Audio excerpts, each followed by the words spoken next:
5 ans déjà. Le temps passe tellement vite. Mais je me pose encore la question, depuis tout ce temps-là, comment les Premières Nations ont développé l'art puis les techniques de la céramique.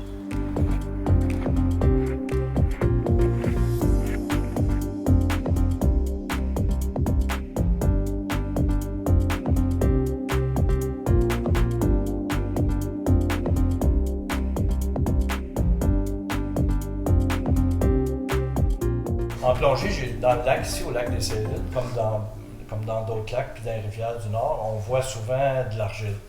Je me suis souvent demandé si cette argile-là était, si on pouvait faire de quoi avec, si elle était de qualité suffisante pour faire de la poterie avec. Dans l'eau, quand on en prend un peu d'un échantillon dans l'eau, on voit qu'elle est grasse, là, tu sais, puis tu la frottes comme ça, puis ça fait un nuage qui reste dans l'eau. Ça a l'air super fine, mettons.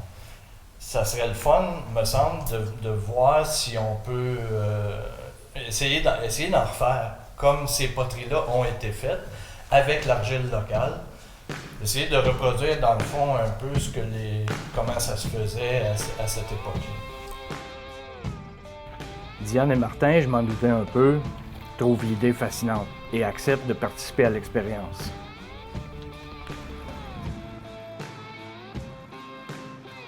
Avec Dominique et Richard, les chums plongeurs du ciel, on part pour aller récolter de l'argile au fond du lac. Mais au fait, comment cette argile-là est arrivée ici? Comment elle arrive au fond d'un lac? D'où vient l'argile, en fait? Puis qu'est-ce que c'est, vraiment? Benoît Fauché, un bon ami, collaborateur au ciel, géographe à l'Université d'Ottawa, nous l'explique. On est sur le site d'un glissement de terrain qui est arrivé au printemps 2015. Ça fait 4 ans déjà. Ça a été assez désastreux. On voit la quantité qui a pu tomber dans le lac. Ici, au lac des Césiles, on est un trop haut pour avoir été sous la mer de Champlain. Donc, les argiles qu'on trouve dans le lac ou alentour sont de quelle origine à ce moment-là? Bien, ça, c'est une très bonne question. Des argiles, ça se dépose quand il y a un environnement de faible énergie. Puis, il ne faut pas que ça soit des eaux vraiment turbulentes. Donc, dans le passé, quand l'endroit était recouvert de glaciers durant la dernière glaciation, peut-être qu'on aurait des argiles qui proviennent d'écoulements sous-glaciaires. Puis eux, ils sont vraiment normalement de faible taille, ces particules-là. Autrement, on peut avoir des ruisseaux, des petites rivières qui amènent des particules de toute taille dans des lacs. Puis à ce moment-là, lorsque les particules tombent en suspension puis qu'il n'y a plus de courant, bien là, les argiles, au lieu d'être faire transporter par des eaux, bien, vont venir se déposer tranquillement. Donc. Et celles qu'on trouve dans le lac, justement, on voit le dépôt en feuillet très bien là, dans des endroits où c'est comme affaissé. OK. Ça, c'est probablement dû à ce qu'on appelle un granoclassement. Puis ça arrive lorsqu'on a des particules en suspension dans l'eau. Puis les plus lourdes, étant donné que la gravité vient jouer là-dessus, bien, vont se faire déposer en premier. Puis ensuite de ça, ce qui est de plus en plus petit va descendre de plus en plus lentement. Donc ça va venir faire un classement où il va y avoir des particules qui vont être plus grossières à la base puis plus fines sur le dessus. Puis quand on a un environnement vraiment calme, comme un lac, bien, tu peux avoir ce genre de classement-là où est-ce qu'on voit carrément là, des genres de stries, finalement, dans le fond d'un lac avec des argiles. Là. Les Autochtones, en préhistoire, qui se servaient de l'argile pour faire des poteries puis différents objets, la trouvaient un peu partout? Oui, absolument. Oui, bien, dépendamment de où est-ce qu'on se trouve, là, je veux dire, admettons, proche de l'Outaouais, dans ce coin-là, on n'a qu'à creuser, puis on va en trouver des argiles comme ça. Puis peut-être un autre endroit qui aurait pu les trouver, c'est directement dans les endroits où il y avait des glissements. Là. C'est une manière assez facile de pouvoir les accéder. C'est finalement un mur comme on a ici, dans lequel on pourrait juste aller piger nous-mêmes puis aller prendre une poignée d'argile là, directement là-dedans. Là, donc. Regarde, là.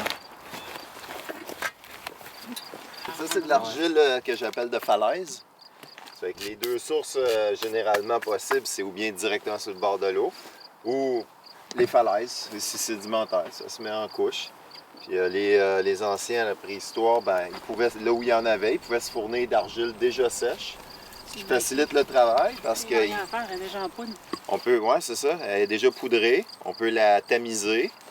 et puis y ajouter un dégraissant sec. Mais je suis pas certaine, moi, qu'ils auraient utilisé une argile comme ça. Ouais. Elle n'a pas d'impureté, mais Ça a pas l'air, elle manque de particules grosses, tu sais, des grossières. Ah ouais? Fait qu'il faut vraiment l'amender beaucoup. Peut-être qu'il l'aurait utilisé en l'amendant, Mhm. je sais pas. C'est sûr qu'il aurait c'est pas choisi les sources qui demandent le moins de travail. Il y a beaucoup de sable dedans. Tu sais. Ouais. Fait que là, tu n'avais pas de tamis à l'époque. Ouais, il n'aurait pas été Tu sais, capable de comment tu sortir assez sépares de le sable. sable fin du... Mais ça, c'est mon feeling, mais il faudrait l'essayer. Il Ouais, faudrait la c'est ça. tester, voir à quel point elle se travaille bien.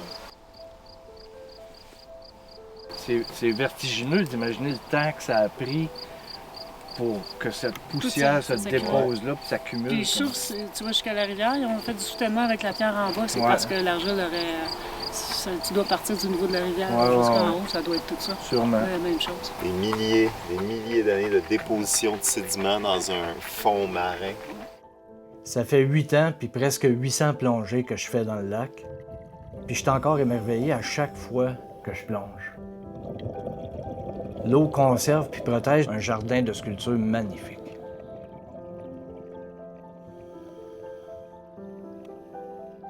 On trouve de l'argile en belle quantité, finalement, sur un haut fond, près d'où on avait trouvé le vase Huron, à peu près à 7 mètres de profondeur. En travaillant, je me dis que la nature est un poète. L'argile, même si c'est des particules de roche, est molle, plastique, pleine d'eau. Puis elle soulève des grands cumulus blancs dans le lac comme de la fumée. Peut-être qu'elle rêve déjà du feu qui va la transformer.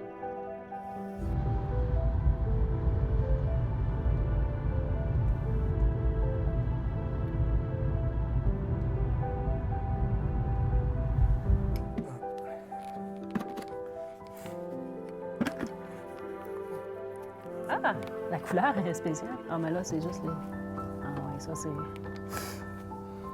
ça a l'air vraiment gras comme argile. Oui, hein? Ouais. On a-tu le droit de se mettre la main dedans? Ah oui. Ben, Aïe, aïe, aïe, c'est de l'argile bleue, ça. Aïe, aïe, aïe, ça, c'est collant. Puis as-tu vu, elle est comme gris-bleu? Oui.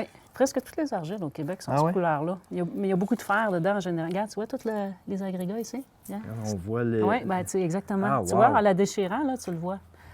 C'est-tu vois-tu? la même texture, ce gris-là, puis le... Moi, je pense que ça dépend peut-être des minéraux qui sont déposés là, avec Ouais. le temps. Peut-être qu'il s'était passé quelque chose rendu là. Vois-tu? Ah, regarde, check ça, le bleu, c'est magnifique. Ça. On n'a pas le choix de la nettoyer, là, mais de la nettoyer vraiment. Ouais, ouais. Parce qu'il y a trop d'impuretés. Ça ne se ferait pas à la main. Là. Tu sais, on se posait la question tout à l'heure. Là. Ouais, Il y en ouais, aurait ouais. trop à enlever. Regarde, tu sais, je suis dans un... Ça, là, c'est plein de...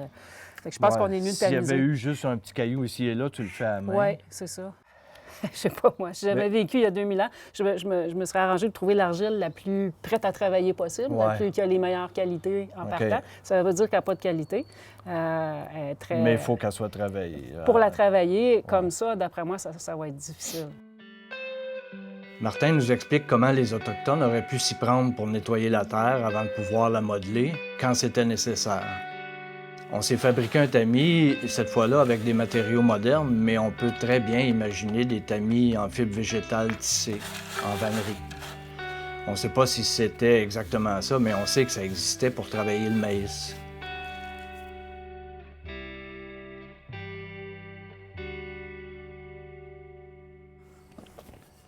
Ça, c'est ce que j'ai réussi à faire avec l'argile des saisies que tu as récoltée en plongeant. Es-tu une nature ou qu'est-ce que tu as Ben, en fait, fallu que Oui, tu non, c'est fasses ça. quelque Il y a eu bien des étapes. Tu sais, comme on avait pu voir, il y avait toutes sortes de sédiments puis d'impuretés dedans. Fait que je l'ai nettoyé. Moi, j'ai rajouté du sable. J'aurais pu rajouter d'autres matériaux. Là. On appelle ça des dégraissants. Oui, ça, c'est... Moi, la première fois que j'ai entendu ce mot-là, dégraissant, je me demande encore pourquoi on utilise ce mot-là. Dans le aussi. fond, c'est comme de l'agrégat dans le ciment qu'on... À peu près, oui, c'est ça. Ça donne du corps à la terre quand elle n'en a pas. Puis aussi, l'ouvrir un petit peu si elle est trop fermée. Tu sais, si les particules sont trop fines, puis tu n'arrives à rien faire. Donc, ça donne un peu de corps à ton argile, puis ça l'empêche aussi de fissurer en séchant.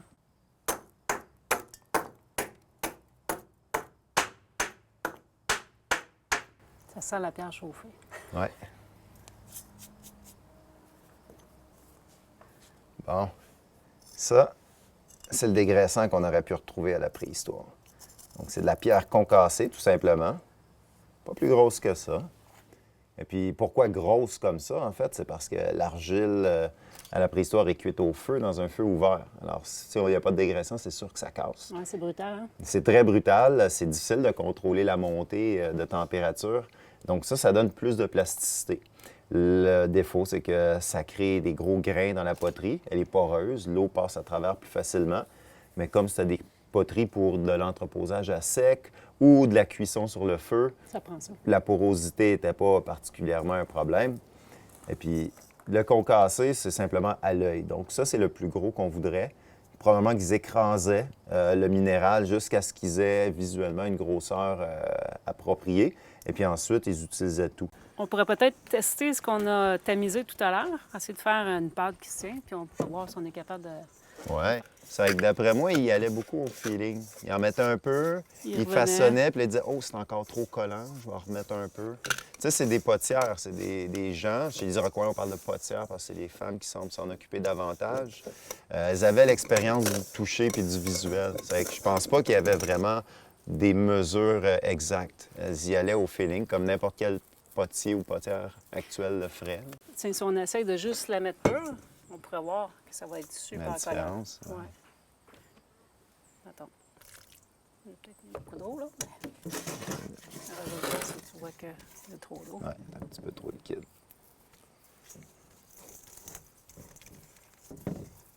Encore un peu, oui. Elle est très boiteuse. Vas-y. C'est un peu comme faire du gâteau, hein? Il y a une recette instinctive. Si tu connais ta recette de gâteau, tu sais, tu mets à l'œil, puis après ça, tu jauges avec tes doigts. Tu vois, quand on veut dire trop collant, là, c'est comme... T'arrives plus à la dégager de tes doigts, là. Ouais. T'arrives pas à faire un objet. C'est ça qui arrive quand il n'y a pas de Puis dégraissant. elle n'a c'est- pas de corps. Non, elle se tient pas.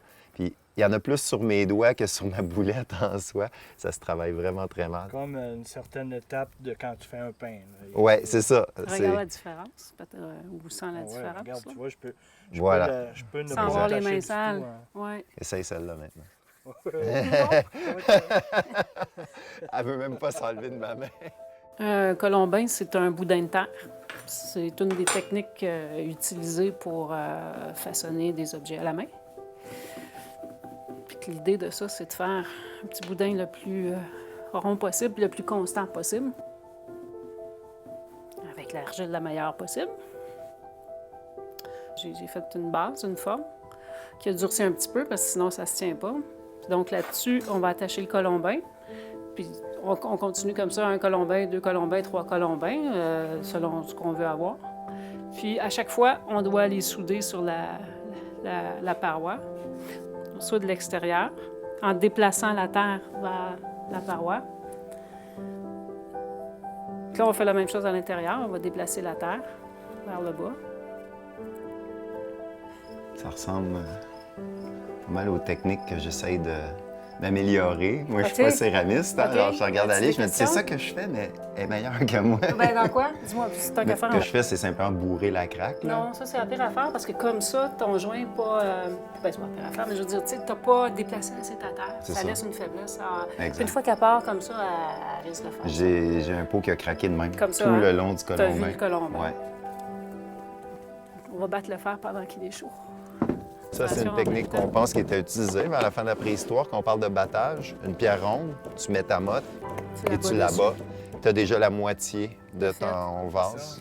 Pour pincer, ou en tout cas, pinçage, ça peut être ça aussi. On commence Mm-hmm. avec une motte de terre, puis Le battage va juste plus vite. on va plus vite. Puis les poteries iroquoiennes fin sylvicole, et puis un peu avant, ils sont très ronds. Ils ont des penses très, très rondes. C'est vrai qu'au battage, ça pardonne plus. Pourquoi prendre un instrument pour battre plutôt que de taper avec tes mains? Tu peux au début, ça fait bien du. Tu peux au début, mais regarde. De la poterie il y a 3000 ans, c'est beaucoup plus du pinçage, du battage. Et vers la fin de la préhistoire, c'est carrément du battage. Entre les deux, il y a des variantes de colombin.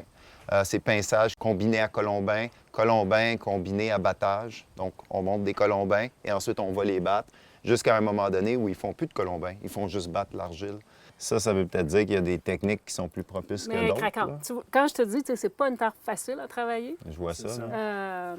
Mais Ça se travaille par battage tranquillement. Mais j'ai essayé l'autre terre grise hier, là, qui vient de la chute. Je l'ai pris directement. J'ai mis une poignée de dégraissant. Je l'ai tourné. Ouais, on la voit. Hein? Mais je ne l'ai pas cuit. On ne sait pas ce que ça va faire. Pour ce qui est du travail, elle se travaille plus facilement que celle-là. Mais ça, on peut... et donc, c'est une superbe qualité, mettons? Je suis pas allée jusqu'au bout du processus. Ouais. Je suis pas- C'est à la cuisson le moment de vérité. Ouais. Ah, OK. Parce que j'étais pour dire, si toi, tu en as trouvé là, les Indiens aussi pouvaient en trouver. Ouais, le problème des archéologues, c'est qu'on ne connaît pas toutes les sources maintenant. On essaie de les retrouver par toutes sortes de techniques, mais les Autochtones les connaissaient.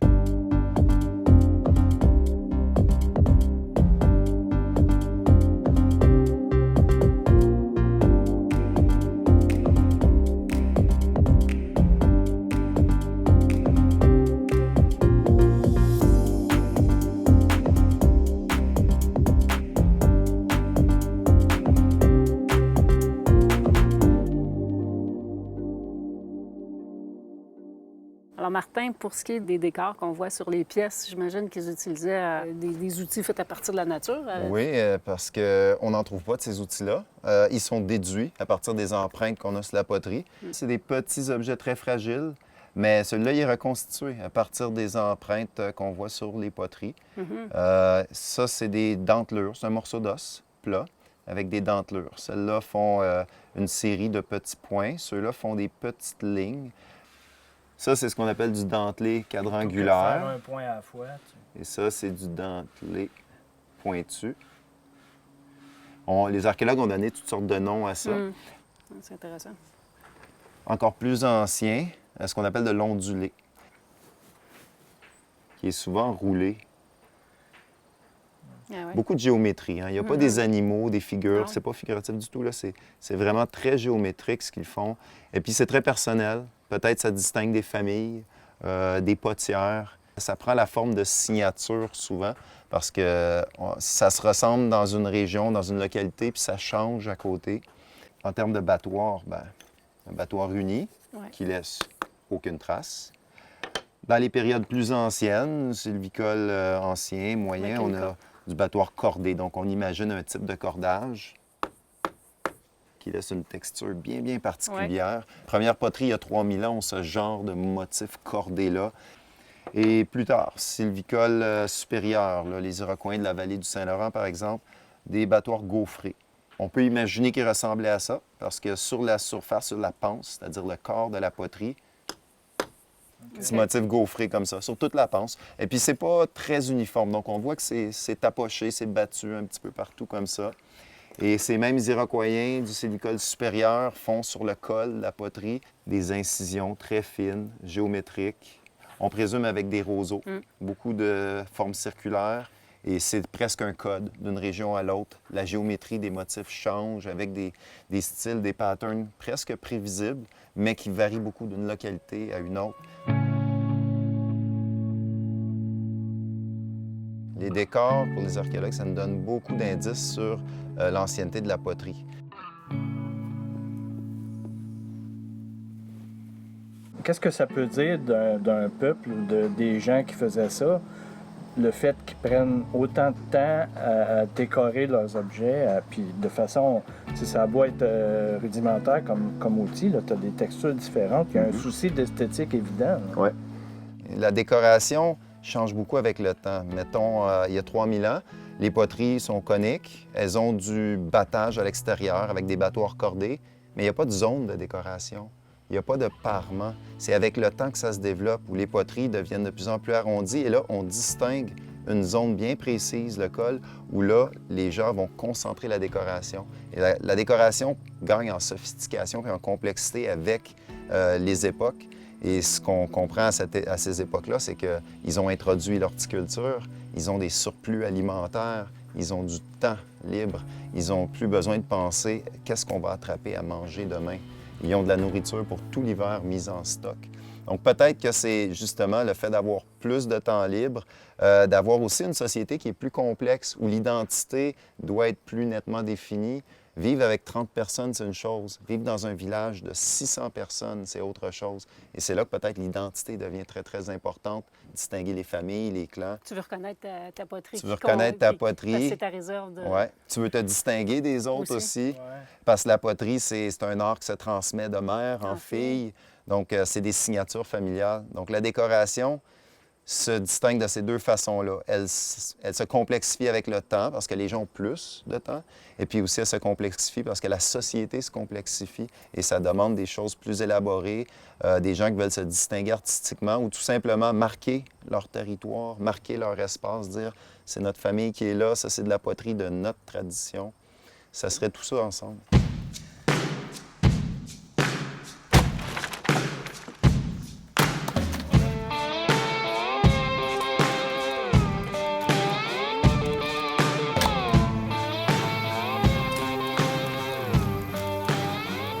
Il y en a une étape dont on a peu parlé puis qui n'est pas claire pour moi, c'est le séchage. En fait, on ne peut pas le faire cuire tout de suite. Oui, c'est ça. Si on a... Ce que ça aurait comme impact, si on mettait la poterie ou en tout cas, la poterie mouillée directement sur le feu, ça va craquer.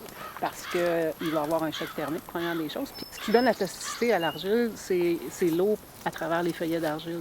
Donc, au début, tu as besoin qu'elle soit plastique pour la travailler, mais il faut que cette eau-là sorte. Parce qu'en séchant, la poterie, la terre se rétracte. OK. Puis si on fait ça trop rapidement, cette étape-là, il y a beaucoup de gauchissement. On appelle ça du gauchissement. Il y a beaucoup de torsion qui se fait. Elle va tordre. La pièce, elle va littéralement changer de forme. Oui, Ouais. elle va reprendre, on dit que l'argile a de mémoire, là, tu sais. OK.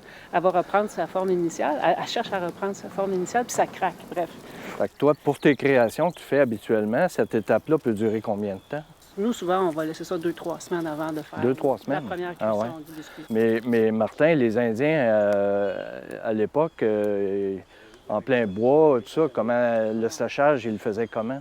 Bien, c'est sûr qu'il va pleuvoir en dedans d'une semaine d'habitude. Ça fait que je présume qu'il les mettait à sécher d'abord un peu au soleil.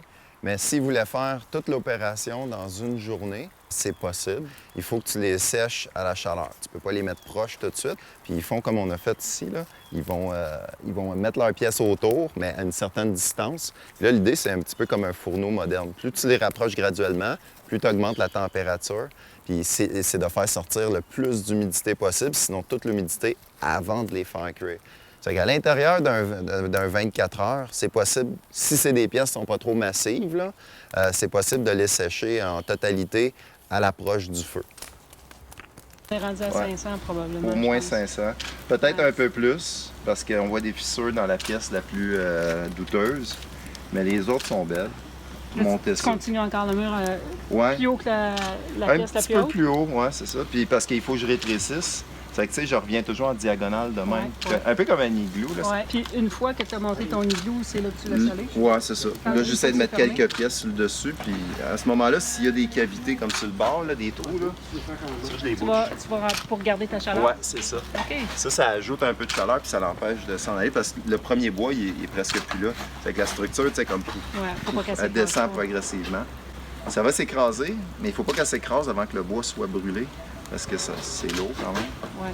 C'est que là, c'est dans ce coin-là.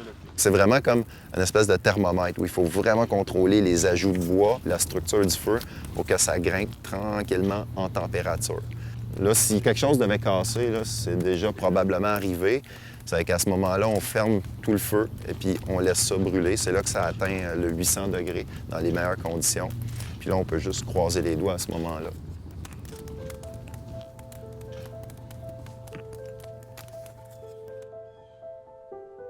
On laisse mourir le feu jusqu'au lendemain.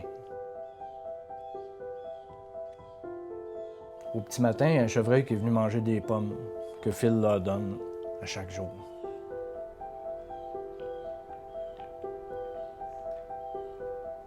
Puis je me demande combien d'animaux sont passés pendant la nuit. Parce que peut-être que c'est pendant ce temps-là que le nouveau vase trouve son nom puis son âme. La terre, l'eau, l'air puis le feu reçoivent le 5e élément, la poésie.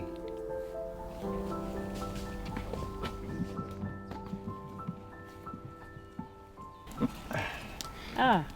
Oh, Ça il aussi? Manque une chip? Non. Non, elle est correcte? Ouais. Là, il y avait une petite brindille là-dedans, si vous vous souvenez. Là. Ben, c'est tout petit, souffle dedans. là. Regarde. Ah ouais. Là, il faudrait peut-être passer Oui. une petite tige pour la nettoyer en dedans, mais Un elle est juste un petit peu bouchée. Il faudrait juste, mais Ouais. les pipes, là, c'est tellement massif. Tu vois, elle est belle, elle est fumable. Ouais. Voilà la pièce de résistance. Ouais. Tu n'as pas Ça, craqué, là. hein? As-tu craqué en dessous? Côté brise. Ah, je pense pas, mais seulement ce qu'on voit préhistoriquement. Des micro-fissures. Moi, je la vois, là. La caméra peut peut-être pas la voir. Ça, c'est Ouais. des fissures de surface. Si on regarde à l'intérieur, Une couleur vraiment belle. je les Ouais. vois peu ou pas. Mais, C'est normal, ça vient avec le type d'argile, les variations de température. La cuisson qui est quand même assez agressive. Là, Oui, versus- c'est ça. versus On a les essayé cuissons de modernes, là. contrôler le mieux possible, mais là, dans le fond, on les voit bien, là, les micro-fissures. Le vasuron, il y en avait de ces fissures-là Ah oui. Ouais. à la même place. Ouais. En dessous, Ben oui, ça.